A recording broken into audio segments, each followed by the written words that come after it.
Today's read aloud is Demeter and Persephone. As you have learned, the ancient Greeks believed there were many gods and goddesses responsible for the workings of the world. There was Poseidon, the god of the sea, Ares, the god of war, and Aphrodite, the goddess of love, to name a few. Demeter was the goddess of the harvest and agriculture, or farming. It was because of her the ancient Greeks believed that fruit hung heavy on the trees, wheat grew in the fields, and vegetables ripened on the ground. Demeter had a daughter named Persephone.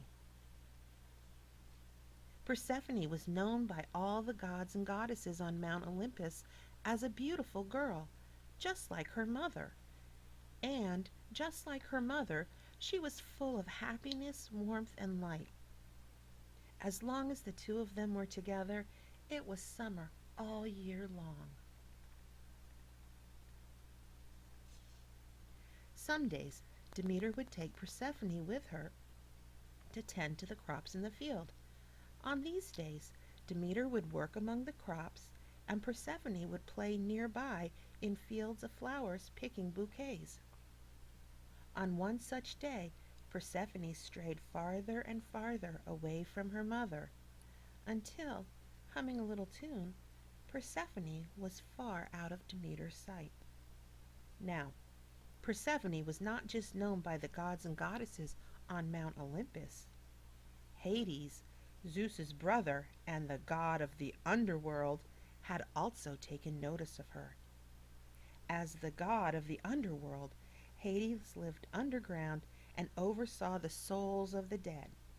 He and his three-headed dog Cerberus saw that none of the dead ever escaped back to the land of the living.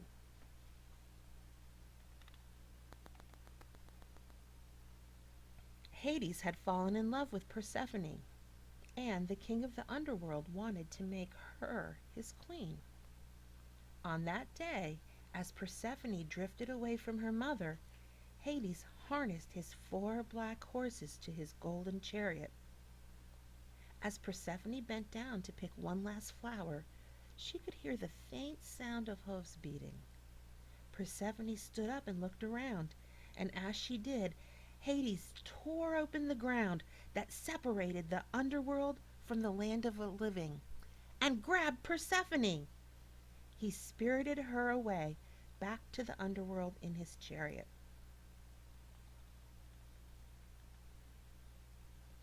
As the sun began to set, Demeter finally stopped her work in the field.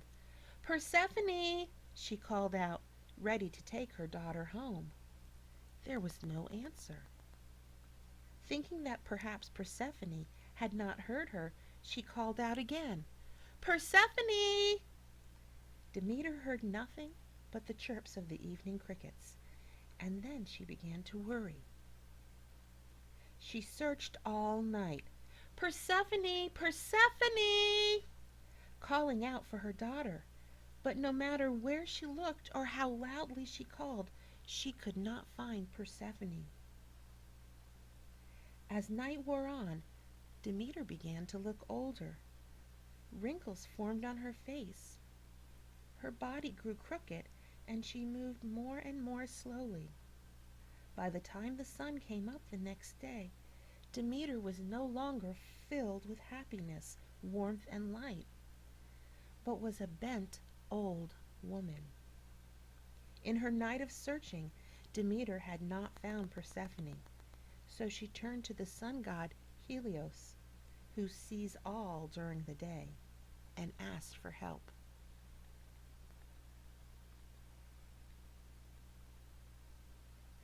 "Oh, Helios," Demeter said, "have you seen my daughter Persephone? Do you know where she has gone?" "Hades has taken her down to the underworld to be his queen," Helios replied. Upon hearing this, Demeter began to despair or give up hope. How was she ever to retrieve her daughter now? Demeter began to weep for her lost daughter, and in her sadness she forgot to tend the crops in the field. The grass turned brown, the wheat stopped growing, and soon there was no more food on the earth for the animals or the people to eat. Every tree, vine, and field was bare. Even the gods received no more offerings, for the people did not have any food or meat to spare.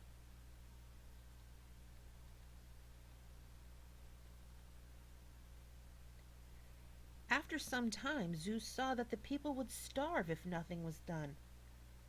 Only gods and goddesses could go to the underworld and then leave. So Zeus traveled to the underworld to persuade Hades to let Persephone go.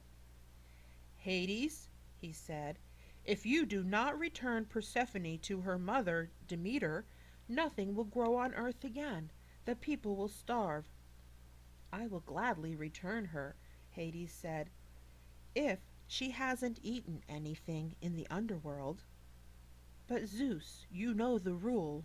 Whoever eats the food of the underworld or drinks the water must stay here forever. Zeus and Hades looked at Persephone, waiting for the answer. Had she eaten any food in the underworld? Persephone began to cry. I ate 6 pomegranate seeds, she said. A rule was a rule, but Zeus knew that if Persephone remained in the underworld, nothing would grow on earth again. So he made a deal with Hades. For each seed she has eaten, Persephone will stay 1 month in the underworld as your queen. For the rest of the year, however, she will live on earth with her mother Demeter.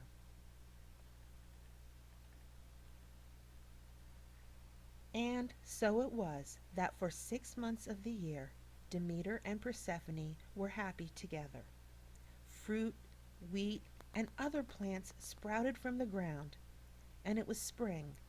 As they grew bountifully, the world was bright and it was summer. During those 6 months that Persephone lived in the underworld, however, Demeter would ignore all the crops on the earth, and she would pine or long for her daughter. The leaves would fall off the trees in autumn and would be bare in the winter, while Demeter longed for her daughter. Once Persephone returned to Demeter, it would be spring again.